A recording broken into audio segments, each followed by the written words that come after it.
Hi, I'm John Green. This is Crash Course World History, and today we're going to do some legitimate comp civ for those of you into that kind of thing. Stan, I can't help but feel that we have perhaps too many globes. That's better. Today we're going to learn about the horrible totalitarian Persians and the saintly democracy-loving Greeks. But of course, we already know this story. There were some wars in which no one wore any shirts and everyone was reasonably fit. The Persians were bad. The Greeks were good. Socrates and Plato are awesome. The Persians didn't even philosophize. The West is the best. Go team! Yeah, well, no.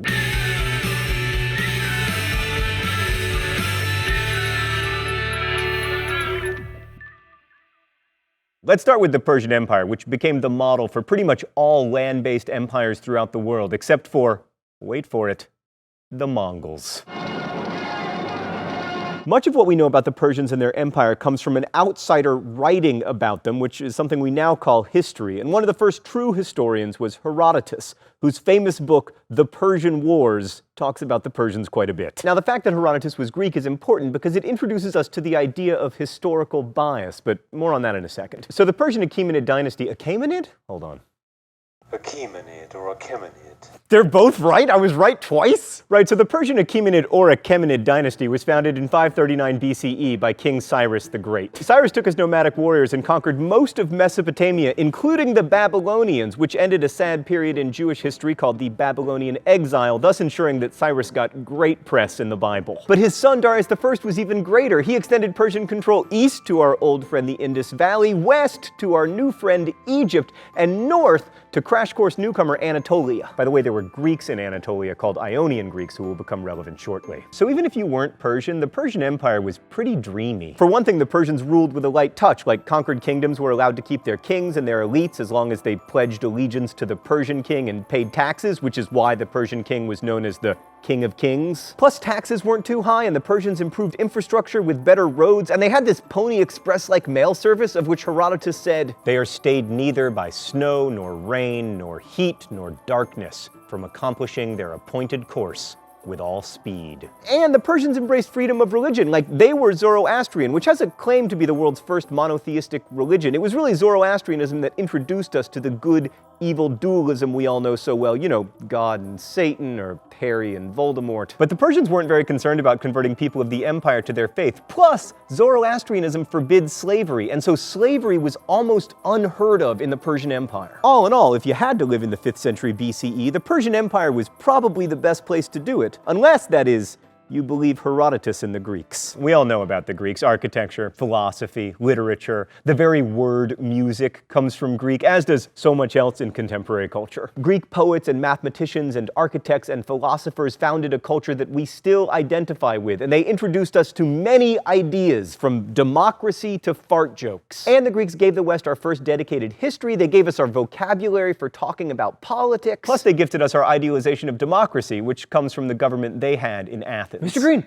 Mr. Green, Mr. Green, Mr. Green, did you say fart jokes? Oh, you don't ask about Doric, Ionian, or Corinthian columns. You don't ask about Plato's allegory of the cave. It's all scatological humor with you. It's time for the open letter? Really? Already? All right. An open letter, Stan, to Aristophanes. Dear Aristophanes. Oh, right, I have to check the secret compartment. Stan, what? Oh. Thank you, Stan. It's fake dog poo. How thoughtful. So good news and bad news, Aristophanes. 2,300 years after your death, this is the good news. You're still reasonably famous. Only 11 of your 40 plays survived, but even so, you're called the father of comedy. There are scholars devoted to your work. Now the bad news. Even though your plays are exceptionally well translated and absolutely hilarious, students don't like to read them in schools. They're always like, why do we gotta read this boring crap? And this must be particularly galling to you because so much of what you did in your career was make fun of boring crap, specifically in the form of theatrical tragedies. Plus, you frequently used actual crap to make jokes, such as when you had the chorus in the Acharnians imagining a character in your play throwing crap at a real poet you didn't like. You, Aristophanes, who wrote that under every stone lurks a politician, who called wealth the most excellent of all the gods. You, who are responsible for the following conversation. I want all to have a share of everything and everything to be in common. There will no longer be rich or poor. I shall begin by making land, money, everything that is private property common to all. But who will till the soil? The slaves. No. And yet you're seen as homework, drudgery. That, my friend, is a true tragedy. On the upside, we did take care of slavery. It only took us 2,000 years. Best wishes, John Green. When we think about the high point of Greek culture, exemplified by the Parthenon and the plays of Aeschylus, what we're really thinking about is Athens in the 4th century BCE, right after the Persian Wars. But Greece was way more than Athens. Greeks lived in city-states, which consisted of a city and its surrounding area. Most of these city-states featured at least some form of slavery, and in all of them, citizenship was limited to males. Sorry, ladies. Also, each of these city-states had its own form of government, ranging from very democratic, unless you were a woman or a slave, to completely dictatorial. And the people who lived in these cities considered themselves citizens of that city, not of anything that would ever be called Greece.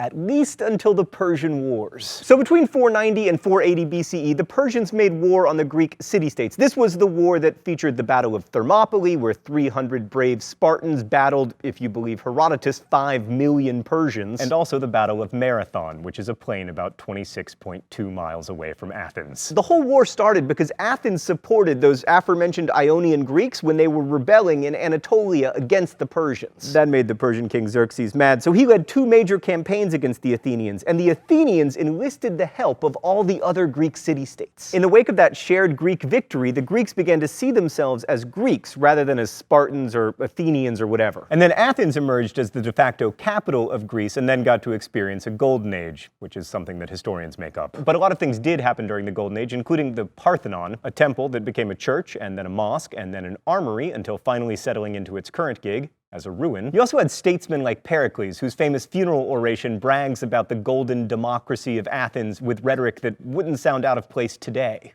If we look to the laws, they afford equal justice to all in their private differences. If a man is able to serve the state, he is not hindered by the obscurity of his condition. And when you combine that high-minded rhetoric with the undeniable power and beauty of the art and philosophy that was created in ancient Athens, it's not hard to see it as the foundation of Western civilization. And if you buy into this, you have to be glad that the Greeks won the Persian Wars. But even if you put aside the slavery and other injustices in Greek society, there's still trouble. Do I have to say it?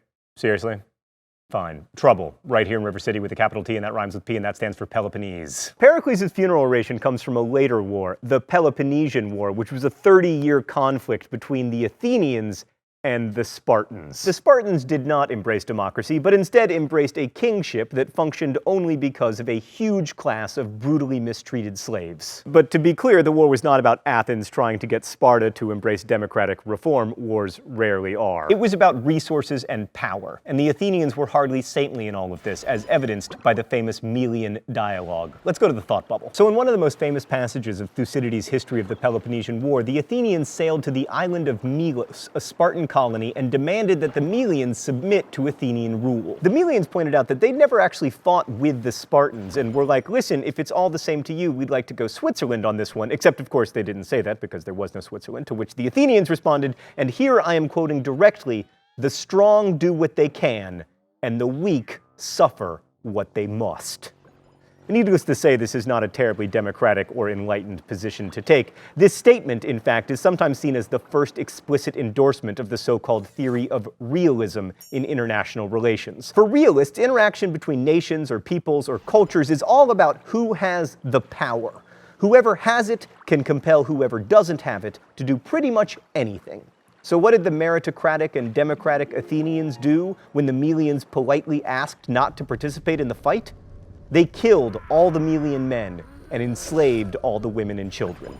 So yes, Socrates gave us his interrogative method, Sophocles gave us Oedipus, but the legacy of ancient Greece is profoundly ambiguous. All the more so because the final winner of the Peloponnesian War were the dictatorial Spartans. Thanks for the incredible bummer, Thought Bubble. So here's a non-rhetorical question. Did the right side win the Persian Wars? Most classicists and defenders of the Western tradition will tell you that of course we should be glad the Greeks won. After all, winning the Persian Wars set off the cultural flourishing that gave us the classical age, and plus, if the Persians had won with their monarchy, they might have strangled democracy in its crib and gave us more one-man rule. And that's possible, but as a counter to that argument, let's consider 3 things. First, it's worth remembering that life under the Persians was pretty good, and if you look at the last 5,000 years of human history, you'll find a lot more successful and stable empires than you will democracies. Second, life under the Athenians wasn't so awesome, particularly if you were a woman or a slave, and their government was notoriously corrupt. And ultimately, the Athenian government derived its power not from its citizens, but from the imperialist belief that might makes right. It's true that Athens gave us Socrates, but let me remind you, they also killed him. Well, I mean, they forced him to commit suicide. Whatever, Herodotus, you're not the only one here who can engage in historical bias. And lastly, under Persian rule, the Greeks might have avoided the Peloponnesian War, which ended up weakening the Greek city-states so much that Alexander, coming soon, the Great's father, was able to conquer all of them, and then there were a bunch of bloody wars with the Persians, and all kinds of horrible things, and Greece wouldn't glimpse democracy again for 2 millennia, all of which might have been avoided if they had just let themselves get beaten by the Persians. All of which forces us to return to the core question of human history. What's the point of being alive? I've got good news for you, Guy. You're only gonna have to worry about it for about 8 more seconds. Should we try to ensure the longest, healthiest, and most productive lives for humans? If so, it's easy to argue that Greece should have lost the Persian Wars. But perhaps lives are supposed to be lived in pursuit of some great ideal worth sacrificing endlessly for. And if so, maybe the glory of Athens still shines, however dimly. Those are the real questions of history. What's the point of being alive? How should we organize ourselves? What should we seek from this life? Those aren't easy questions, but we'll take another crack at them next week when we talk about the Buddha. I'll see you then. Crash Course is produced and directed by Stan Muller. Our script supervisor is Danica Johnson. The graphics team is Thought Bubble, and the show is written by my high school history teacher, Raoul Meyer, and me. Our phrase of the week last week was un mot de français. If you'd like to guess this week's phrase of the week, you can do so in comments. You can also ask questions about today's video in comments, where our team of historians will attempt to answer them. Thanks for watching, and don't forget to be awesome.